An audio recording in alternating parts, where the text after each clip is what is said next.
welcome, and sorry for the delay, but I know there was other programming going on and I did not want to compete. Speaking of that, the Secretary General, as you know, briefed the Security Council this morning. He warned that the raging fires in the Middle East are fast becoming an inferno. In recent days, he said, we have seen a dramatic escalation, so dramatic that he wonders what remains of the framework of Security Council Resolution 1701.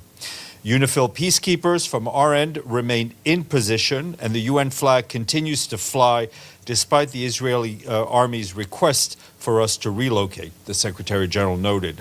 Civilians in Lebanon are paying a terrible price, he said, which the Secretary General utterly condemned. Since last October, more than 1,700 people have been killed in Lebanon, including 100 children and 194 women. Yesterday, he noted, Iran launched approximately 200 ballistic missiles towards Israel, as he did in relation to the Iranian missile attack on Israel in April, and as should have been obvious yesterday in the context of the condemnation he expressed, the Secretary General again strongly condemned yesterday's massive missile attack by Iran on Israel. Mr. Guterres told the Security Council it is high time for an immediate ceasefire in Gaza, with the immediate and unconditional release of all hostages being held in Gaza, the effective delivery of humanitarian aid to the Palestinians in Gaza, and irreversible progress on a two-state solution. The Secretary General added it is high time also for a cessation of hostilities in Lebanon and real action towards full implementation of Security Council Resolution 1559 and 1701, paving the way for diplomatic efforts for a sustainable peace. The Security Council has now moved into consultations. They will reconvene at 3 p.m. for a briefing on the cooperation between the United Nations and the African Union. Our colleague Parfait Anyanga, the Secretary General's Special Representative to the African Union, and Martha Poby, the Assistant Secretary General for Africa, will brief the Security Council. Just going back to Lebanon, following the launch of the humanitarian appeal yesterday, which was for $426 million, pledges from several member states were made and are greatly appreciated, but of course much more is needed. Our bean counters are counting the money as we speak, and we hope to have some figure to share with you in due course. Waiting for more help, we and our humanitarian partners are continuing to scale up efforts to support the government-led response. The World Food Program has provided hot meals and emergency cash to nearly 10,000 households, while UNRWA shelters now house more than 2,300 displaced people. For its part, the World Health Organization is supplying trauma kits and medicine for tens of thousands of patients amid facility closures, staff shortages, and funding gaps. The Office for the Coordination that ongoing hostilities continue to have a devastating toll on civilians and civilian infrastructure. More than 364,000 people are confirmed to have been displaced, with government's estimates putting the numbers affected and displaced people as high as 1 million. And as of yesterday, 6 hospitals, 40 primary health centers have also been forced to close. According to national authorities, the number of people having fled to Syria has now exceeded 300,000, including Syrian and Lebanese nationals. We want to reiterate that aid must be allowed to reach people safely and wherever they are, and of course also to remind that more than 60,000 people remain displaced from their homes in northern Israel as well. Concerning the situation along the Blue Line, tomorrow I can confirm that our colleague Jean-Pierre Lacroix, the head of the Peace Operations Department, will be here to brief you on the situation regarding UNIFIL. In the meantime, I can tell you that our colleagues on the ground say that exchanges of fire are continuing and shelling is even more intense. The Israeli Defense Forces also yesterday ordered nearly 24 South Lebanese communities to evacuate as IDF ground incursions across the Blue Line into southern Lebanon. Parties again should cease hostile actions, return to a cessation of hostilities, and fully implement 1559 and 1701. Staying in the region and looking at the humanitarian impact in Syria, our colleagues warn about the impact of hostilities in the region on efforts to help those in need in Syria. Airstrikes reported today in Dara and Sweda in southern Syria have led to temporary disruptions in some of our humanitarian activities. Within the last few hours, 2 rockets landed within 120 meters of our UN offices in Damascus. Yesterday, an airstrike in Damascus was about half a kilometer away from several UN offices. We and our partners continue to distribute food, relief items, hygiene kits, and other essential items to over 400 families who were displaced for 3 days of shelling in Idlib last week. The situation keeps getting worse and will require continued, if not increased, humanitarian assistance. Turning to Gaza, our humanitarian colleagues say that partners working to provide health care in the Strip reached some 300,000 people each week from mid-September through the end of the month. 56 partners were active during this period, with 48 health service points in operation.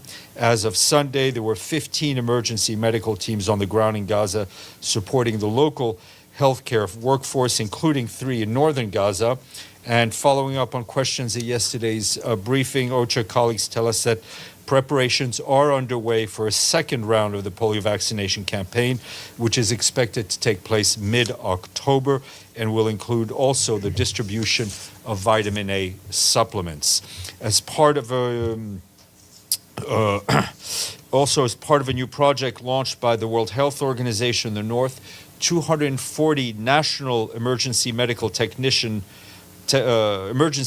doctors have been deployed in the emergency department of the Al-Shifa Hospital to provide both trauma and non-trauma services. I think these are 240 emergency medical technicians.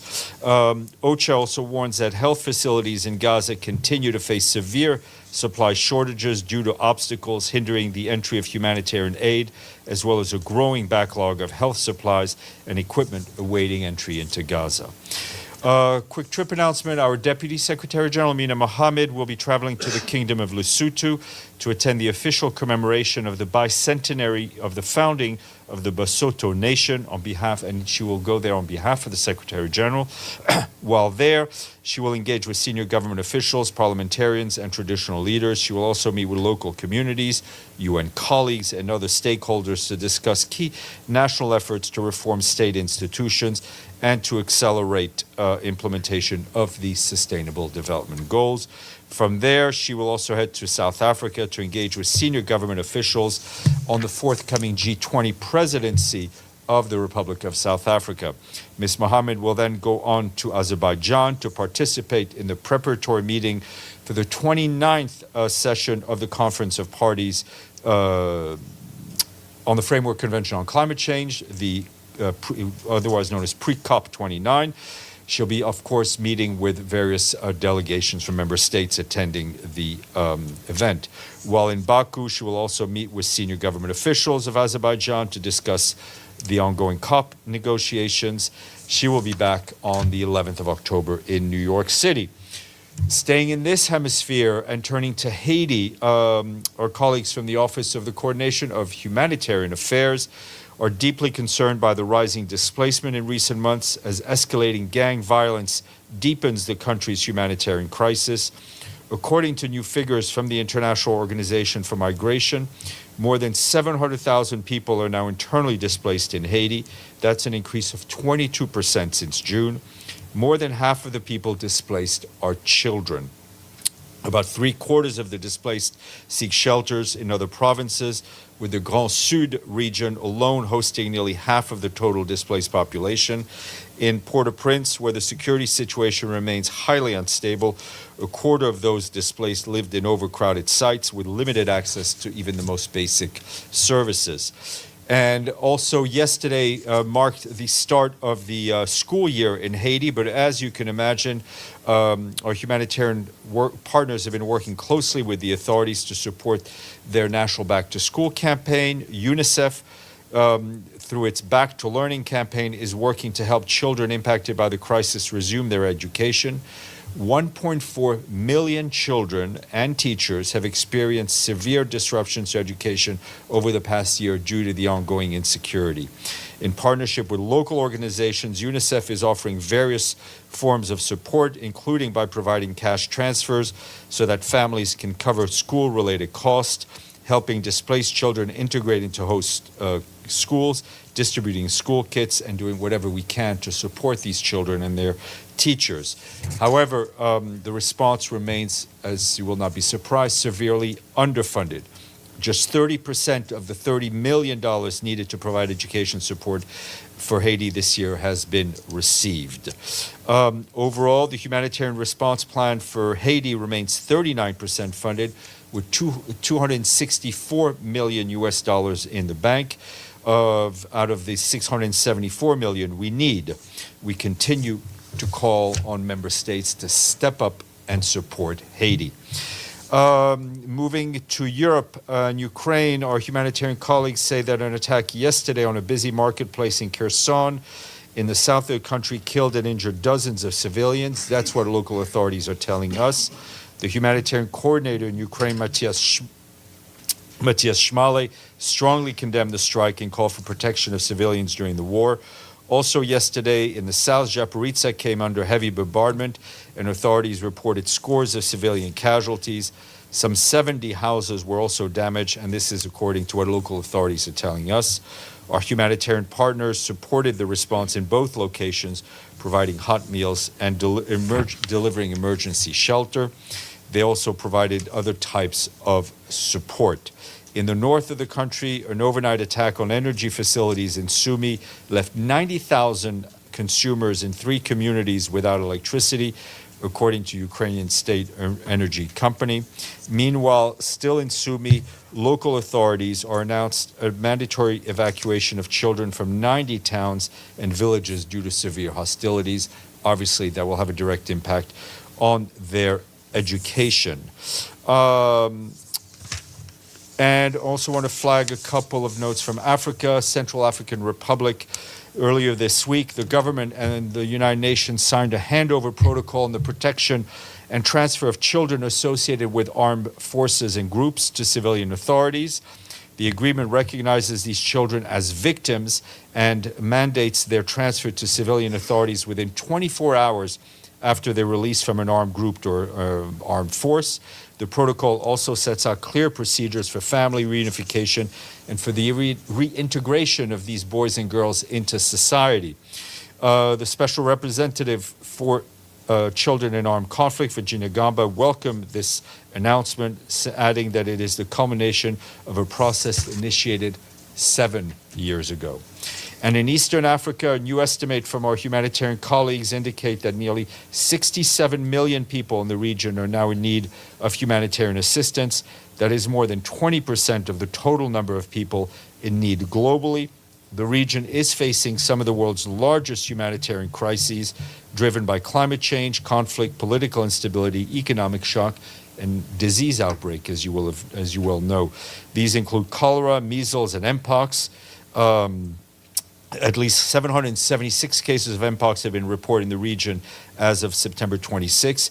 And as you know, the Marburg virus is now spreading. At least 29 cases have been confirmed in Rwanda, and that includes 9 fatalities. Humanitarian partners continue to provide assistance to millions of people. However, by the end of the month, only 38% of the $9.3 billion required for humanitarian response in East Africa was available, constraining ours and our partners' ability to scale up. 1 second. Today is an important day that I think all should heed, given what is going on. Today is the International Day of Nonviolence. In his message, the Secretary General said a statement by the Foreign Minister, and just one more attack, so to speak, on UN staff that we've seen from the government of Israel. And how would this affect the relation? I mean, the cooperation between Israel and we UN? We continue our contacts with Israel at the operational level and other levels because we need to. And I want to ask one last question. This question actually is in the comments of some of the social media in China. Is there any possibility that UN designates maybe Prime Minister Netanyahu as persona non grata? Look, this issue of PNG has been used announced by different countries at different times towards representative. And as we've said every time, we do not recognize that the concept of persona non grata applies to UN staff. And we've said it every time there's been an official announcement by government. As to my reaction to the announcement by Minister Katz, you've heard it. Benno, Bissam, and then Pam. Thank you. To the same topic, the foreign minister of Israel said in his, I call it tweet, this Secretary General has not yet denounced the massacre and sexual atrocities committed by Hamas murders on October 7. Is that correct? Do you have a response to that? Incorrect. And I think there are volumes of what the Secretary General has said on the issue of 7th of October, condemning over and over again the terror attacks, the acts of sexual violence and other horrors that we've seen. I think the Secretary General's record in that regard speaks for itself. And one last, was the United Nations Secretary General ever PNG'd? Well, before? first of all, we don't. We don't we see this announcement as a political statement more than a legal one, for the reasons that I've given you. I don't recall, separate from that, looking back at history, I don't recall in my time here, which is 24 years, this type of announcement being made. There have been times where there have been extremely tense situations between the Secretary General and various member states, but I don't recall this kind of language being used. Bisan. On the same topic, we did hear a lot of ambassadors expressing support. One ambassador that did not mention any support was the U.S. ambassador. Was there any contact between the SG and the U.S. ambassador offline regarding this issue? Not that I'm aware of, but I have no doubt that we continue to enjoy the support of member states. One more question. Yes. Regarding what you just mentioned at the top of your remarks, and the SG mentioned that the SG is wondering about the 1701. Can we get a clarification on that? Does the SG think that another resolution should be passed? Is it moot now? No. I think I think it's questioning the commitments of the member states and of the parties to implement that resolution. He's not calling for a new resolution. He was just making, I think, a very clear observation. Pam. Thanks, Steph. You mentioned that the same PNG announcement didn't affect the UN's activities in the. Has anyone seen anything on the polio campaign in Gaza or anything else that is inhibited because of the tense relations, either generally or because of the announcement? And then I have one more. I'm not really sure how to answer your question, Pam. I mean, we continue to work daily with authorities. Are those relations bright and sunny? I think you can draw your own conclusion from it. I mean, we keep trying to hash out different problems having to do with humanitarian access and others. The issues of visas, right? We've been very clear about the issues of visas. Notably, if you'll recall, Philippe Lazzarini, who heads UNRWA, no longer has a visa to go to Israel and has not been cleared by the Israeli authorities to go to Gaza. Despite all of that, we continue to do our work to the best of our ability. I'm sorry, the second part of the question is just, has there been any direct attempt or indirect attempt by you, by the Israeli ambassador here, we know the SG hasn't spoken to the Prime Minister, but have there been any attempts to better the relationship? We keep at it, right? I mean, Sigrid Kaag has met, I think, at least twice with Prime Minister Netanyahu. Tor Venesland has also met with senior Israeli officials. I mean, we continue we continue to do our work. Fethi, then Benny. Thank you, Steph. Still on the same subject. What's the situation now for the safety and security of the UN personnel on the ground, whether international staff or local staff, in the light of this unprecedented decision to consider the United Nations Secretary General a persona non grata? Okay. And second, does the SG consider this as a precursor for an imminent all-out war in the Middle East?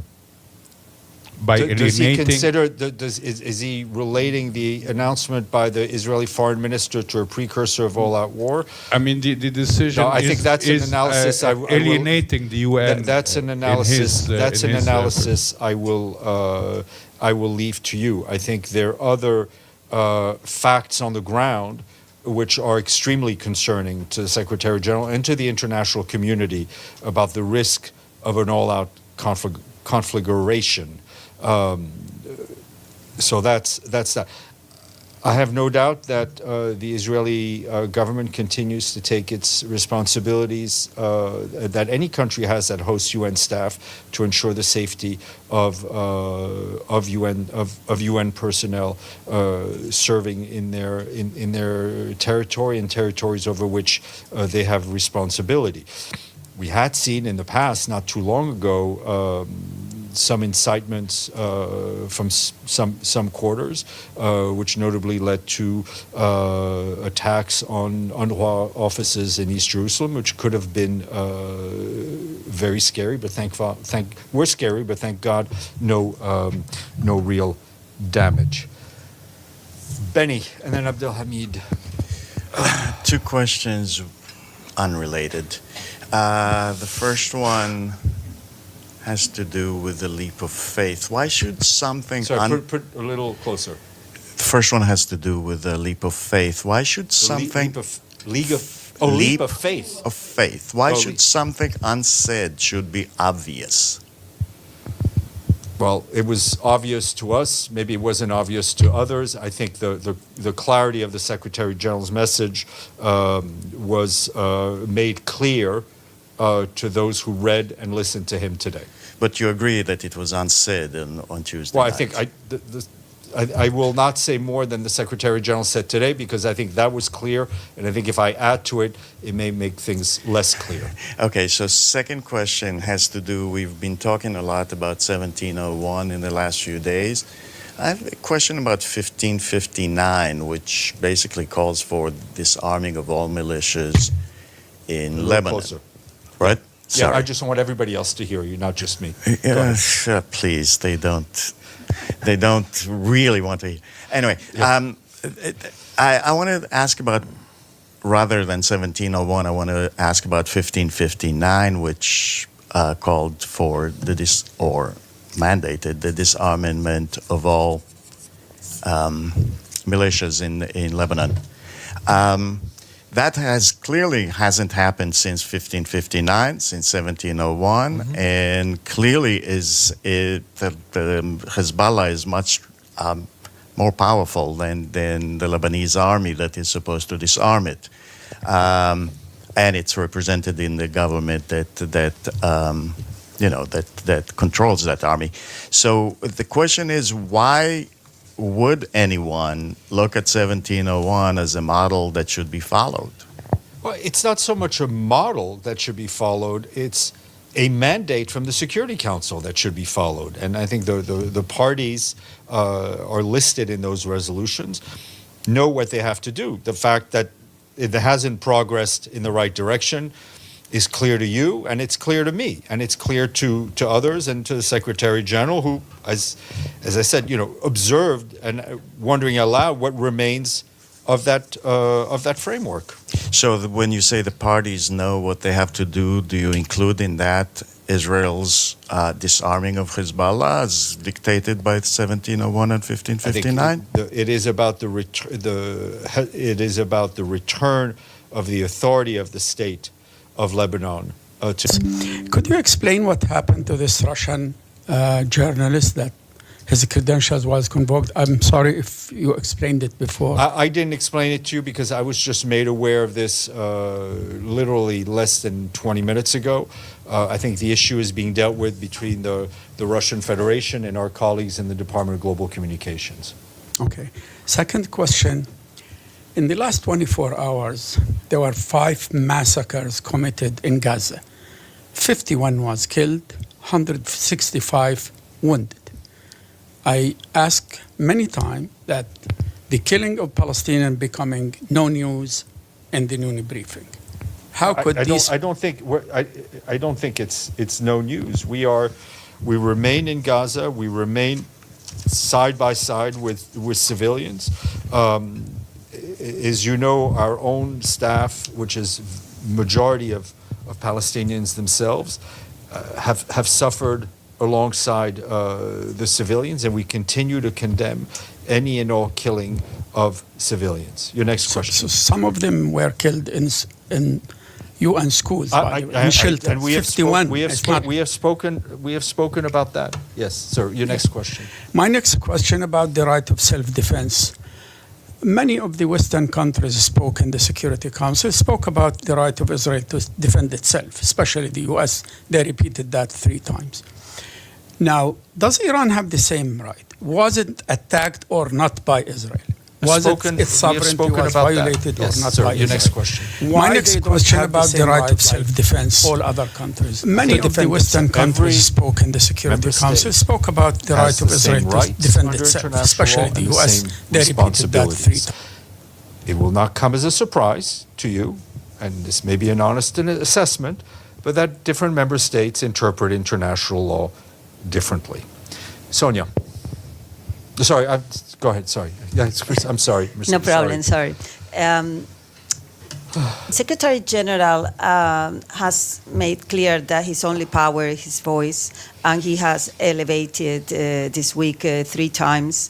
I wonder,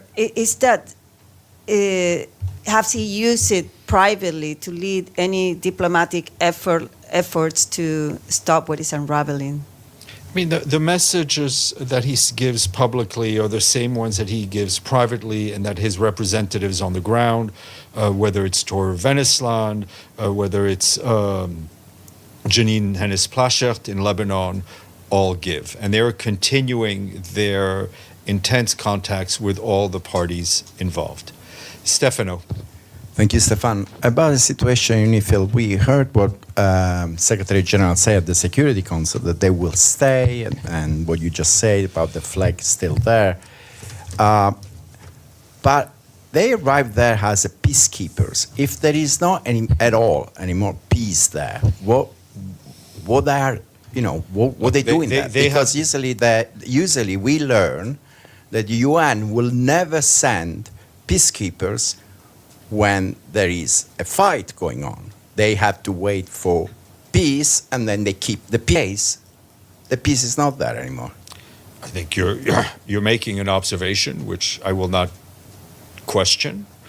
What I can tell you is that the peacekeepers, the UN Blue Helmets, UNIFIL, 1,000 of them have a very clear mandate from the Security Council on behalf of the international community. They continue to implement it to the best of their ability.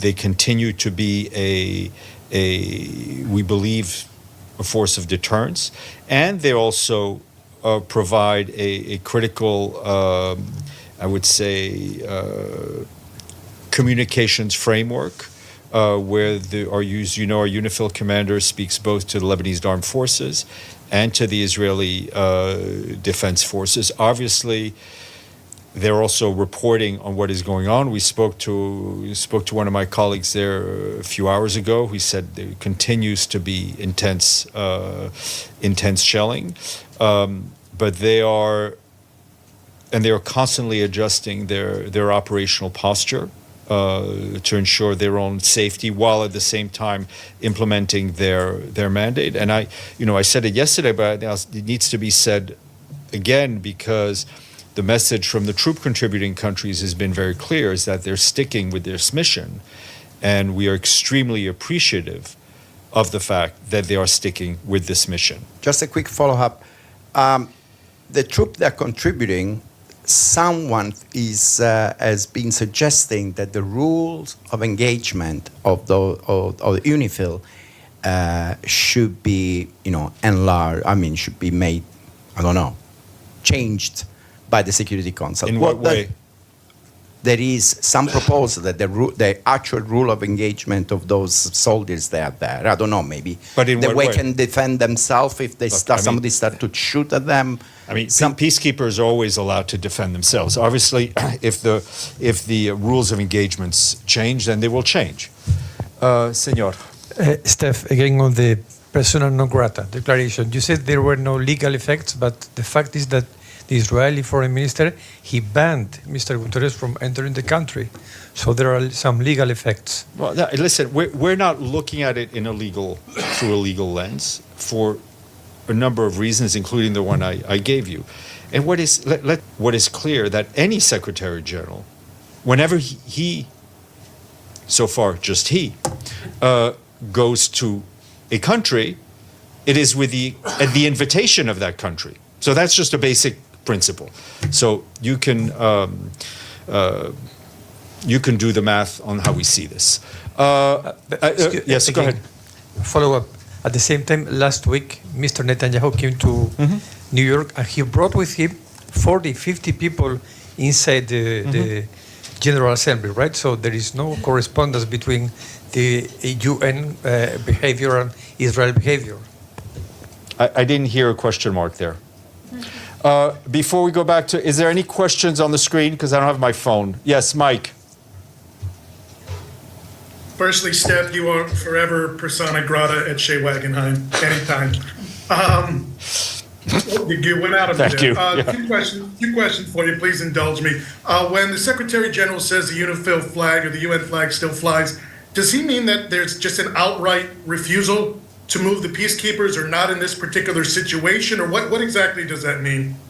It means exactly what it means, is that the IDF had requested UNIFIL to leave several positions near the blue line, saying it was in the interest of the peacekeepers' safety and security. A decision was made, both, I would say, operationally and politically, to stay. We will continue to stay while at the same time assessing our posture and the security of peacekeepers, I would say, on an hourly basis. Second question for you. In terms of the framework of 1701, I mean, the state of Lebanon has had 18 years to implement that resolution. I mean, you and Jean-Pierre Lacroix kind of said the same thing, that it's up to the parties. Well, if the Lebanese government won't do it, and Hezbollah is obviously in no rush or has no motive to implement it, I mean, what's the other party left to implement? Look, diplomacy takes time. We want to see the guns silenced, and we want to see a return to diplomacy. Last question. Can yes, I get sir. one more? Yes, you may. Thank you. I don't want to make unclear what you said was made clear this morning, but just in a general sense. I mean, if I woke up from a midday nap yesterday and read the Secretary General's statement, I would have no idea that Iran fired 180 ballistic missiles. And when you go back to what started this whole brouhaha between Israel and Secretary General back in October, when he said there's no justification for the massacre, and 5 seconds later went into a 5-minute justification for it, or at least interpreted that way by many. My wife often tells me, if you're clear the first time, you won't have to clear it up later. I mean, is there an issue with the Secretary General and just hesitancy or dancing around politically and trying to be clear the first time rather than just in identifying the problem? Well, perhaps we can invite your wife to ask the questions and my wife to answer them. But listen, I think as in your preamble, you said you did not want to make less clear what the Secretary General said. I think the Secretary General was clear, and the tweet was released within the context of what everybody knew and what the news was. But I think his comments today were very clear. Sylvia. The Lebanese government said today and yesterday they will implement Resolution 1701. Did you get the message? How about UNIFIL now? Is he continue, the mandate will continue? Yeah, I mean, UNIFIL is is... it going to change Look, within this 1701 resolution? The we same would love rules to of we would engagement? love to see the parties actually implement 1701. The UNIFIL's mandate has not changed to the best of my knowledge, given that it's a Security Council that would change it. So their work continues under the present circumstances. The same rule of engagement? The rules of Same engagements rules of are set out unless the Security Council decides to change something. Benno. Thank you. I have a follow-up to the incident at the press conference with German Foreign Minister Baerbock. I know you just heard about it 20 now, maybe 30 minutes ago, but still. It seems like an hour ago now. Oh, yeah. Can you confirm, though, that this Russian journalist was stripped his UN badge? I don't believe he was stripped of his UN badge. I believe his status was changed. But again, that's just what I know in the last 24 When you say his status was well, because changed? you have different access to this building. You have resident correspondents, non-resident correspondents. So he still has access to the building, you think? That's my understanding. Okay. But again, I should not speak on things I just understand. Okay, so yeah, I know you just heard of it. I was there, but I would really appreciate if you could clarify that later or so. Okay. Thank you.